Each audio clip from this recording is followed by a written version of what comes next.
So I have this visual scripting script hooked up to my player right now so that when I hit play, I can hit the space bar and cause my player to jump. Looks like this, right? It's not doing anything fancy. You can see my player even like tried to rock a little bit there, right?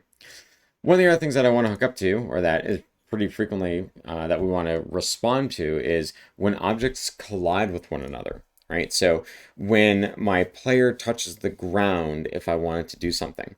To do that, we can hook up to some other events.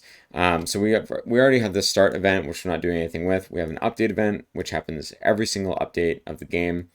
And one of the other sort of groups of events that we can tie into are collision events. So collision events happen on objects that have rigid bodies, and we get these collision, essentially callbacks, these collision events on collision exit, on collision stay, on collision enter. There's also 2D versions of these things as well.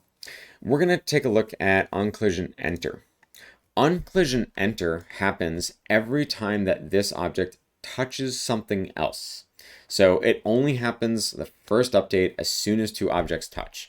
So what I would expect is if my player is falling and then it touches the floor, I would expect this on collision enter event to happen one time.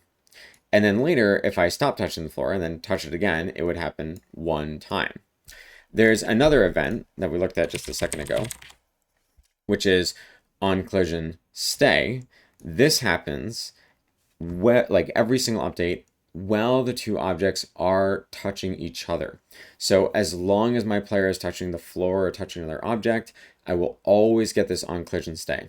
This is the kind of thing that you would want to use if you want to do some sort of logic every single update with our physics system if two objects are currently touching each other. I'm inside this zone where I should take damage, and I should get this on collision stay callback so that every single time I take damage, essentially, as long as I'm staying within it. The third one, as you may have guessed, there's enter, stay.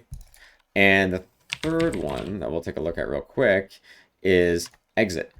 Exit happens the moment that two physics objects separate from one another. So as soon as two objects touch, as long as they're touching, and as soon as two objects stop touching one another, right? Cool. So we've already have this logic where I can push the jump button and then it applies this force. Well, let's also have it do this.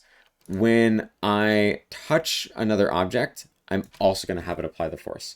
Notice how I've hooked up both on collision enter as well as my if statement as it previously was to this one add force unit, right?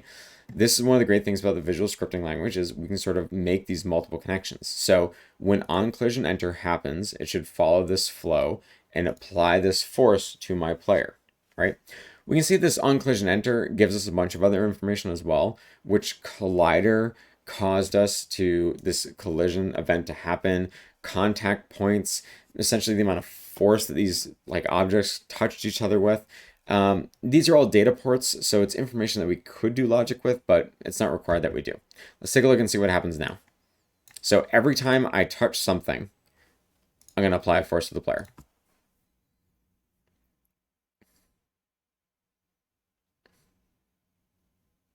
Excellent.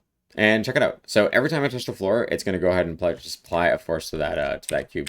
Let's go ahead and make this bigger so we can see what that's really doing a little bit longer. Great.